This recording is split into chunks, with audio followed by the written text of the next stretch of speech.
Mahanadi serial இன்னைக்கான எபிசோடில் விஜய் வந்து இன்டர்வியூ போகிறேன் அப்படின்னு சொல்லி கிளம்பி போகிறாரு. ஆனால் காவேரிக்கு வந்து சுத்தமாக பிடிக்கல.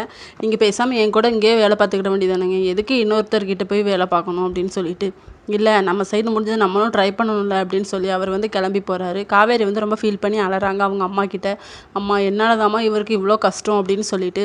அப்போ விஜய் வந்து ஸ்கேனை பற்றி பயமாக இருக்குது அப்படின்னு சொல்லி சாரதா கிட்ட பேசியிருப்பாங்க. அதை நினச்சி பார்க்குறாங்க சாரதா. ஒன்றும் இல்லடி, தம்பி ரொம்ப நல்ல பையனாக இருக்கான், நான் தான் இவ்வளோ நாள் தப்பு பண்ணிட்டேன் அப்படின்னு சொல்லிட்டு போகிறாங்க. இன்னொரு பக்கம் கங்கா வந்து ஒரு வீடியோ பார்க்குறாங்க. அதில் வந்து ரிலேஷனுக்குள்ளே கல்யாணம் ஆச்சுன்னு சொல்லி அவங்களுக்கு வந்து குழந்தை இல்லாமல் இருக்கும். அப்போ எனக்கும் அப்படி ஆயிருமோ, நம்ம குழந்தைக்கு பிரச்சனை வந்துருமோன்னு சொல்லி பயமாக இருக்குது அப்படின்னு சொல்லி குமரன் கிட்ட வந்து ரொம்ப ஃபீல் பண்ணி பேசுகிறாங்க. அவரும் அதெல்லாம் ஒன்றும் ஆகாது அப்படின்னு சொல்லி ஆறுதல் படுத்திகிட்டு இருக்காங்க. வீட்டுக்கு வந்து ரொம்ப டல்லாகவே இருக்காங்க. அப்போ காவேரி கிட்ட கேட்குறாங்க, நான் உங்ககிட்ட ஒன்று கேட்பேன், சொந்தத்துக்குள்ளே கல்யாணம் பண்ணால் எதுவும் குழந்தைக்கு பிரச்சனை வருமாடி அப்படின்னு சொல்லிட்டு. ஆனால் காவேரி வந்து அதெல்லாம் ஒன்றும் இல்லைக்கா, ஒன்றும் ஆகாது அப்படிங்கிற மாதிரி தான் சொல்கிறாங்க. பாட்டி கூட ஒன்றும் ஆகாதுடி, ஏன் உங்கள் அம்மா குழந்தை பெற்றுக்கலையா அப்படின்னு சொல்லிட்டு. அப்படிலாம் ஒன்றும் இல்லை, அதெல்லாம் தூரத்து சொந்தம், இது நம்ம ரொம்ப நெருங்கின சொந்தம் இல்லை, அதனால தான் நான் சொந்தத்தில் கல்யாணம் பண்ண வேண்டாம்னு சொல்லிட்டு இருந்தேன் அப்படின்னு சொல்லி கோவமாக ரூமுக்கு போயிடுறாங்க.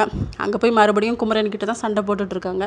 ரூம்பை விட்டு வெளியே வந்தால் விஜய் காவேரி 2 பேருமே க்ளோஸாக நின்று பேசிகிட்டு இருக்காங்க. அதை பார்த்து கோவம் வந்துடுது, மறுபடியும் ரூமுக்கே வந்துடுறாங்க. இதோட இன்னைக்கான எபிசோட் முடியுது.